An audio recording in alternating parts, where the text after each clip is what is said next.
اسلام آباد high court کے chief justice اطہر من اللہ نے تاریخ رقم کر دی ہے۔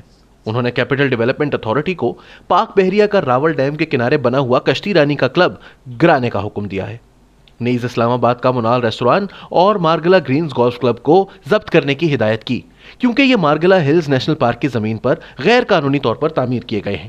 اس طرح جج صاحب نے فوج کے 8000 ایکڑ ایسی زمین پر دعوے کو غیر قانونی قرار دے دیا۔ اس سے بھی اہم بات یہ ہے کہ فاضل جج صاحب کا کہنا تھا کہ پاک بحریہ کے پاس ایسے تعمیراتی منصوبے سر انجام دینے کا اختیار نہیں اور نہ ہی وہ اپنا نام ان کے لیے مستعار دے سکتی ہے۔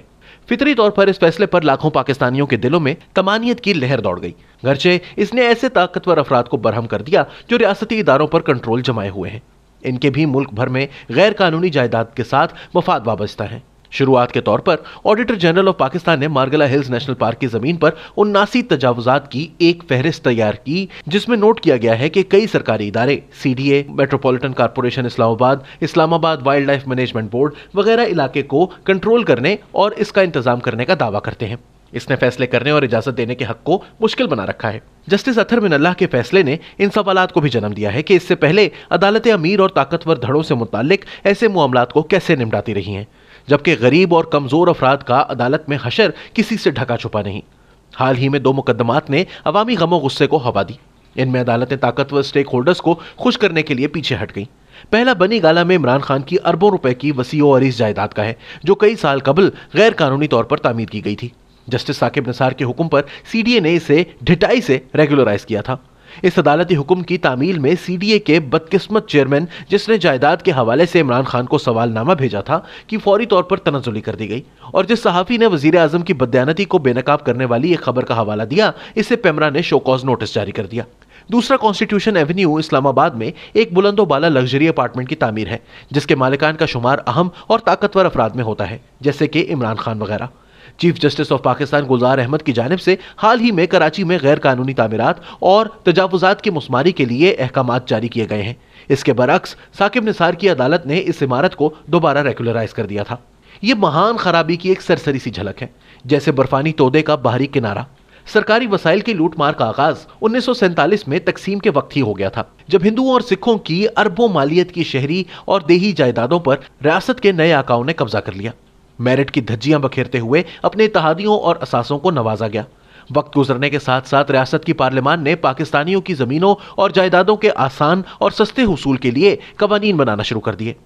اس کا بظاہر مقصد یہ تھا کہ ان زمینوں پر عوامی پارک، تعلیمی ادارے یا سیکیورٹی اور دفاعی تنصیبات قائم کی جائیں گی۔ اس کے بعد یہ اراضی من پسند اداروں اور افراد کو کوڑیوں کے بھاؤ لیز پر دی گئی۔ ان افراد نے خاموشی سے ان کو نجی شعبے، ہاؤسنگ سوسائٹیز، کلبز، شادی ہالز، گولف کورسز وغیرہ کے انتہائی منافع بخش تجارتی منصوبوں میں تبدیل کر لیا، اور اسی طرح پاکستان میں فوجی معیشت انتہائی معروف کاروباری ادارہ بن کر سامنے آئی۔